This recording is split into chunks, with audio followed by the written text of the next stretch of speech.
রাস্তাঘাটে বেরোলে বিভিন্ন লাল নীল জল খাওয়াতে শুরু করে। এটা একদম খারাপ। আইসক্রিমও কিন্তু বাচ্চাদের জন্য বা বড়দের জন্য এটাও কিন্তু ঠিক নয়। বারবার তাকে জলটা অফার করুন। বেরোবার আগে, লাস্ট ডেস্টিনেশনটা পৌঁছাবার আগে এসিটা একটুক্ষণের জন্য বন্ধ করে। হাইজিন মেনটেন না করলে এই যে হাতে করে কোথাও কিছু নিলে তার থেকে বিভিন্ন রোগ হবে।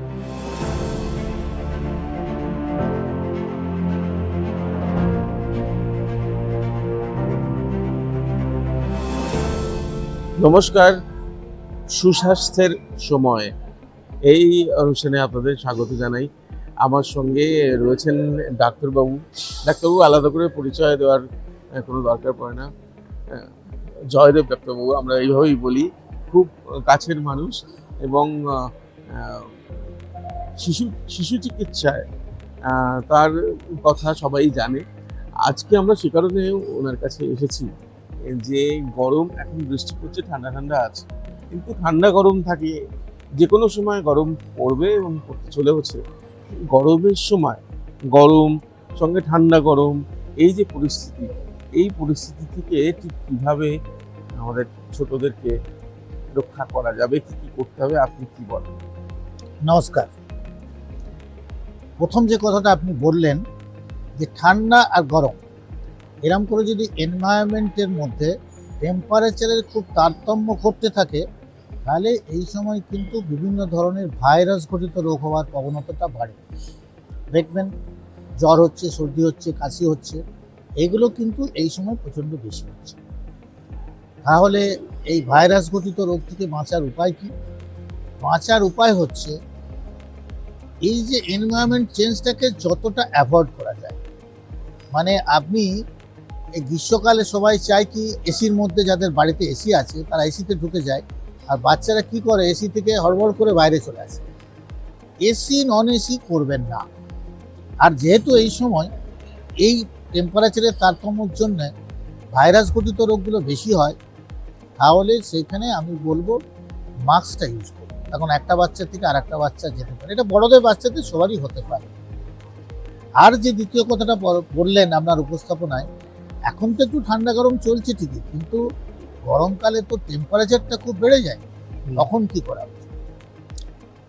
টেম্পারেচারটা বেড়ে গেলে আমাদের শরীর থেকে জলটা বেরিয়ে যায়।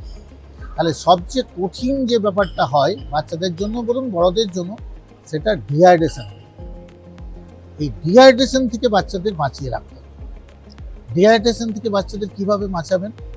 বারবার তাদের জল খাওয়াতে হবে। ডিহাইড্রেশন যখন হয়ে যায় বা মডারেট বা সিভিয়ারের দিকে যেটা যায়, তখন কিন্তু পেচ্ছাপ কমে যায়, জিভ ড্রাই হয়ে যায়, বাচ্চা নেতিয়ে পড়ে। আমি সেই স্টেজটা পর্যন্ত যেতে দিতে চাচ্ছি না। আমি বলছি বাচ্চাকে জোর করবেন না, বাচ্চাকে জল দিলে বাচ্চাকে যদি জ্বর খায় তাকে খাওয়াবেন। এটা কেন বলছি জোর করবেন না? জোর না করার কথাটা কারণটা বলছি, শরীরে যদি ডিহাইড্রেশন একটুও থাকে তাহলে সে জলটা খাবে, আর শরীরে যদি তার জলের পরিমাণ কম না থাকে তাহলে তাকে জোর করে খাওয়াবে। জোর করে খাওয়াবার দরকার নেই, কিন্তু তবুও আমি বলবো যে বারবার তাকে জলটা অফার করতে। একটা কথা একটু থামিয়ে বলি যে অনেক বাচ্চা খুব দুষ্টুমি করে, জল কিছুতেই খেতে চায় না। তাকে বোতল ভর্তি জল দিলেও না, বসে যদি ফিরে নিয়ে চলে আসে। পিপাসা থাকে, যদি ডিহাইড্রেশন হয়, ও খাবে, তবে জোরজার না করে আপনি ভুলিয়ে ভালিয়ে খান, সেটা আমি বলবো। আচ্ছা, নট ফোর্স, মানে কিন্তু ভুলিয়ে ভালিয়ে খাওয়া। এখনকার বাচ্চাদের মানসিক, মানে মনের দিকটাও নজর রাখতে হবে। মনে রাখতে দরকার। দ্বিতীয় ব্যাপার হচ্ছে জলটা যে খাওয়াবেন সেই জলটা কিন্তু পরিশুদ্ধ হওয়া চাই। যদি জল আবার কন্টামিনেটেড হয়ে যায় তাহলে সেইখান থেকে কিন্তু জলবাহিত রোগ হতে পারে, যেমন গ্যাস্ট্রোএন্টেরিটিস হতে পারে, টাইফয়েড হতে পারে। এগুলো গ্রীষ্মের সময় খুব বেশি হয়। তাহলে জলটাকে পরিশুদ্ধ রাখতে হবে। সেই জল পরিশুদ্ধ রাখার জন্য আমি বলবো বাচ্চাকে যদি বাইরে নিয়ে বেরোন, সঙ্গে একটা পরিশুদ্ধ জল সাথে রাখুন, যার থেকে বারবার খাওয়াতে পারবে। এটা হচ্ছে প্রথম কথা। দ্বিতীয় কথা হচ্ছে শুধু শরীর থেকে জলটাও যে বেরিয়ে যায় তার নয়, সাথে সাথে কিছু ইলেকট্রোলাইটও লস। সেই জন্য দেখবেন এই সময় বাচ্চারা দেখবেন হঠাৎ হাতে পায়ে ব্যথা হচ্ছে, এসব বলে। আর বড়রাদের ক্ষেত্রে ক্র্যাম্প হয়, তাহলে সেখানে একটু ইলেকট্রোলাইট দেওয়ার কথাটাও ভাবতে হবে।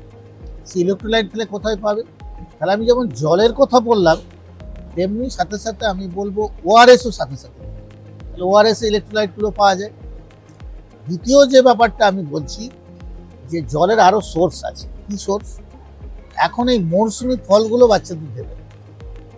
মরশুমি যে ফল এই সময় পাওয়া যাবে, সেগুলোর মধ্যে কিন্তু জলের পরিমাণ বেশি থাকে। এগুলো জলীয় ফল আমরা অন্যভাবে বলতে পারি। তার কারণ অদ্ভুত ব্যাপার, প্রকৃতিতে ওরকমভাবেই ফলগুলো হয়। গ্রীষ্মকালে যেসব ফল পাওয়া যায় দেখবেন তাদের মধ্যে জলের পরিমাণটা বেশি থাকে। আর তাছাড়া ডাবের জল খাওয়াতে পারেন। ডাবের জলটা তো সেটা জেনারেলি অপরিশুদ্ধ হয় না, ভিতরে ঢাকার মধ্যে থাকে, ডাবের জল খাওয়াতে পারেন। আর যেটা ব্যাপার হলো যে অনেকে খেয়াল রাখেন না, এই ডিহাইড্রেশন প্রিভেন্ট করার জন্য তারা কি করে, রাস্তাঘাটে বেরোলে বিভিন্ন লাল নীল জল খাওয়াতে শুরু করে। এটা একদম খাওয়াবে না। আর এই ফলের কথা যে বললাম, কাটা ফল কিন্তু খাওয়াবে না। তাহলে এই কাটা ফল রাস্তায় পড়ে রয়েছে, বা লাল নীল জল খাওয়ানা, বা কোল্ড ড্রিঙ্কসটা একদম দেবেন না। দেখো, কোল্ড ড্রিঙ্কসের কথা, কোল্ড ড্রিঙ্কস বলছেন খারাপ, আইসক্রিম তো এই সময়টাতে মানে প্রচুর আইসক্রিম টেস্টিং। এটাও ভালো প্রশ্ন। তার কারণ বাচ্চাদের কিন্তু আইসক্রিম খাওয়ানোটাও ভালো নয়, কারণ এটাতে প্রচুর পরিমাণে আমার সুগার আছে। আজকাল আমরা বাচ্চাদের বা বড়দের সবারই সুগার খেতে মানা করছি। এক্ষেত্রে আমি একটা কথা বলবো, যে আইসক্রিম অ্যাভয়েড করুন, কিন্তু বাচ্চারা কিন্তু মানবে না। গ্রীষ্মকালে আছে, বাড়িতে আইসক্রিম নিয়ে আসার জন্য জেদ ধরবে, বা ধরুন এই যে বিভিন্ন উৎসব হয় সেখানে আইসক্রিম রাখে, তার জন্য জেদ ধরবে। সেখানে বুঝিয়ে সুঝিয়ে কিন্তু ঠিক আছে, তোকে আমি অ্যাভয়েড করতে বলছি না, মাসে একটা খাবো। এখন এটা জাঙ্ক ফুডের মধ্যে পড়ে যাচ্ছে, হাই এনার্জি হয়ে যাচ্ছে। তার থেকে হচ্ছে ওবেসিটির দিকে এগোবে, এবং যত ওবেস হবে তত কিন্তু বিভিন্ন ধরনের ডিজিজ বেশি হবে। আইসক্রিমও কিন্তু বাচ্চাদের জন্য বা বড়দের জন্য এটাও কিন্তু ঠিক নয়, কিন্তু আইসক্রিম খেতে সবারই লো হয়, আর বাচ্চাদের তো আরো বেশি হবে। বুঝিয়ে সুঝিয়ে যতটাকে লিমিটে রাখা, এইটাকে খেয়াল রাখতে হবে। খাওয়া দাওয়া কি এখন একটু লাইট খাওয়া বা কি? হ্যাঁ, এই সময় কি হয়, যদি আপনি লাইট খাবার না দেন তাহলে ওটা হজম করতে অসুবিধা হয়। সেই জন্য যতটা লাইট খাবার দেওয়া যায়, ঝাল মশলা জাতীয় খাবার যত কম দেওয়া যায় সেদিকে খেয়াল রাখতে হবে খাবার দাবারের ব্যাপারে। আর যেটা আমি বলছিলাম, যে ড্রেসগুলোর ক্ষেত্রে আমি বলি যে সুতির ড্রেস ইউজ করবেন, যাতে ভেন্টিলেশন ভালো মতো হয়। সিনথেটিক জামা কাপড় পরানো চলবে। দ্বিতীয় হচ্ছে কি হবে, লাইট কালারের পরবে, তাহলে ওটা রিফ্লেক্ট হয়ে যাবে, অ্যাবজর্ব হবে না শরীরে হিটটা। আর লুজ ফিটিং পরবে, লুজ ফিটিং হলো ভেন্টিলেশন হবে। সুতির লুজ ফিটিং এবং লাইট কালারের জামা কাপড়টা এই সময় পরাই ভালো। তাছাড়া আমি যেটা বলবো, যে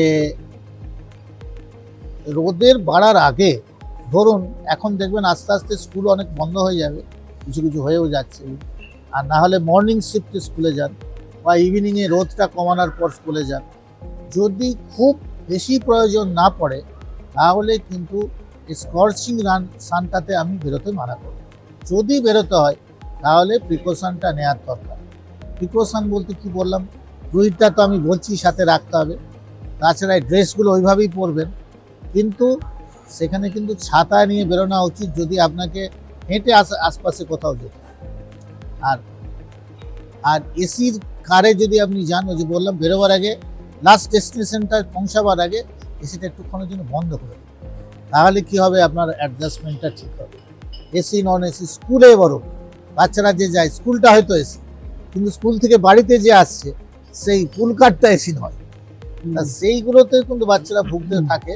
সেইখানে ওই এসি থেকে বেরোনোর পরে পুল কারটায় হুড়মুড় করে না ঢুকে একটু পরে নিজের বডিটাকে অ্যাক্লিমেটাইজেশন করে ঢোকা উচিত। তারপরে ধরুন আপনি বাইরে থেকে এলেন, এসে সঙ্গে সঙ্গে কিন্তু স্নান করতে যাবেন। ঘেমে আছেন প্রথমে ঘরে বসলেন, কিছুক্ষণ পরে স্নান করলেন, আবার এই ঘেমে এসে বাইরে থেকে এসে বাচ্চারা ফ্রিজ থেকে ঠান্ডা জল খেতে শুরু করে, সেইটা কিন্তু খাওয়া বাচ্চাদের পক্ষে ভালো না।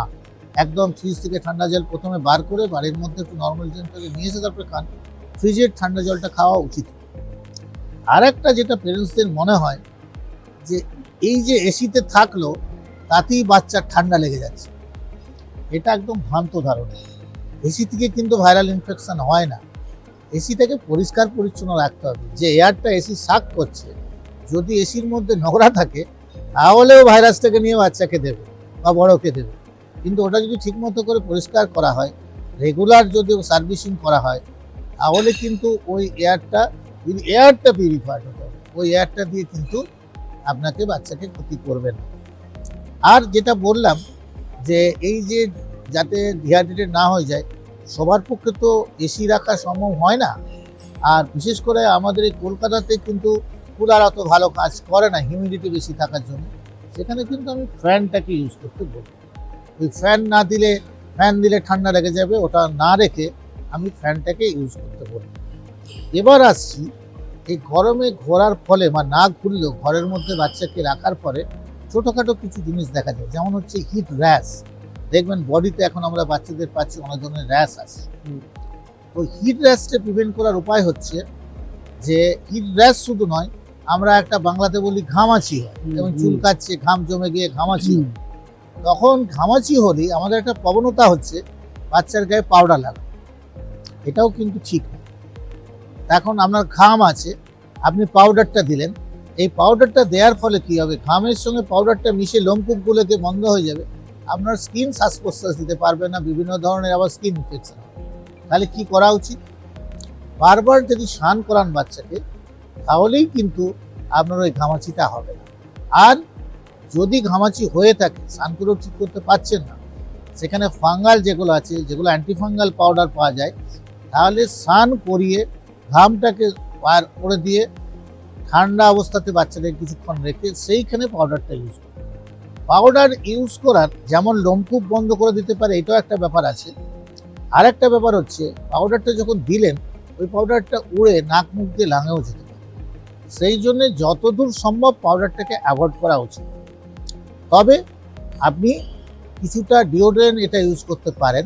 ডিওডোরেন্টের সুবিধা হচ্ছে এর মধ্যে অ্যালকোহল জাতীয় জিনিস যেগুলো থাকে, স্পিরিট জাতীয় জিনিস থাকে, অ্যালকোহল না বলে স্পিরিট বলাই ভালো, এইটা এভাপোরেট করে যায়, তখন আপনার বডিটাকে ঠান্ডা করে, প্লাস ওইটা ঘামটাকে জমায় না।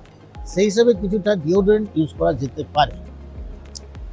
আর যে কথাগুলো আমি আরও বলবো, যে স্কিন র্যাশের কথা তো বললাম, ঘামাচির কথা বললাম। এই সময় স্কিন অনেক সময় খুব ড্রাই হয়ে যায়, কোনো দেখবেন কেউ খুব ইচিং হচ্ছে ড্রাইয়ের জন্য। সেই জন্য আবার এক কথা আমি বলবো, জলটা বারবার খাবেন, তাহলে আপনার বডির ইচিংটা হবে না, আপনার স্কিনটা হাইড্রেটেড থাকবে।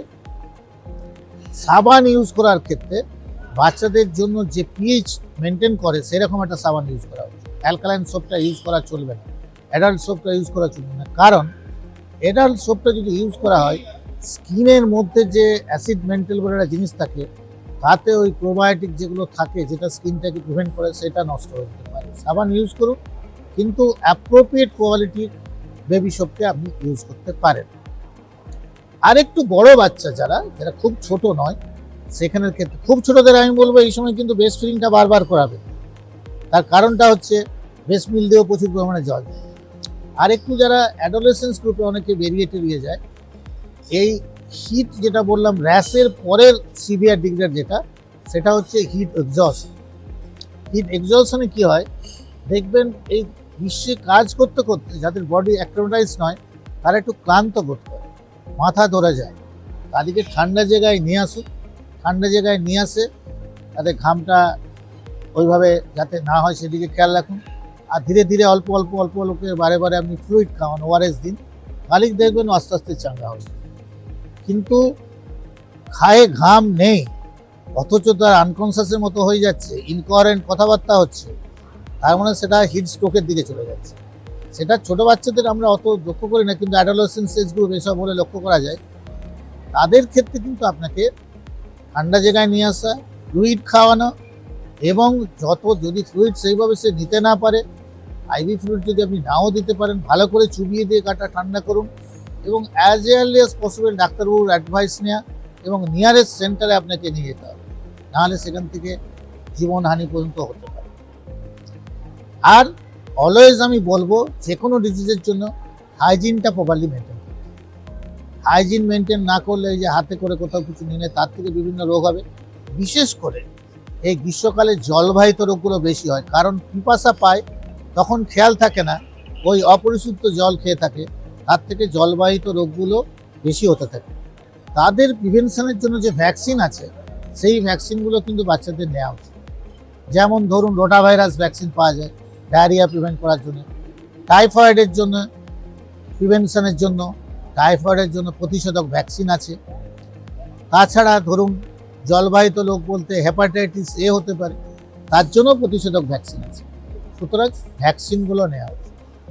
তাহলে সংক্ষেপে যদি আপনি একে বলতে চাই দু চার কথায়, বাচ্চা যাতে ডিহাইড্রেটেড না হয় সেই জন্যে আপনি শরীরে জলের পরিমাণটা যাতে কমে না যায় সেই জন্যে পরিশুদ্ধ জল বারবার পান করান, মরশুমি ফল খাওয়ান, ধীরে ঢালা সুতির লাইট কালারের পোশাক পরান, আর সহজপাচ্য খাবার খাওয়ান, এবং জলবাহিত রোগের জন্য প্রিভেনশনের জন্য ভ্যাকসিন দিন এবং হাইজিনটা প্রপারভাবে মেনটেন করুন। আর যদি এরপরেও কোনো অসুবিধা আপনি না বুঝতে পারেন, দ্রুত ডাক্তারবাবুর পরামর্শ নিন, তাহলেই আপনার বাচ্চা সুস্থ থাকবে। অনেক ধন্যবাদ আপনাকে সুস্বাস্থ্যের সময়ে ডাক্তারবাবুর কাছ থেকে, যে বুঝতেই পারছেন যে একদম ঘরোয়া ভাবে একেবারে বুঝিয়ে দেওয়া, মানে বাচ্চাদেরকে জল খাওয়ার ব্যাপারটা জোর করে না খাওয়ানোর কথা বলছেন ডাক্তারবাবু, সেটা মাথায় রেখে এটা একটা কিন্তু গুরুত্বপূর্ণ বুঝিয়ে সুঝিয়ে খাওয়াতে হবে, আবার একদম খাওয়ালেন না তারা হবে না। তো আপনারা সেই টিপসগুলো যদি ফলো করেন, নিঃসন্দেহে সুস্থ স্বাভাবিক থাকবে বাচ্চাটা, যতই গরম পড়ুক না কেন। ডাক্তারবাবুকে অনেক ধন্যবাদ এবং নমস্কার জানাচ্ছি, আর চোখ রাখুন এই সময় লাইভে। ধন্যবাদ।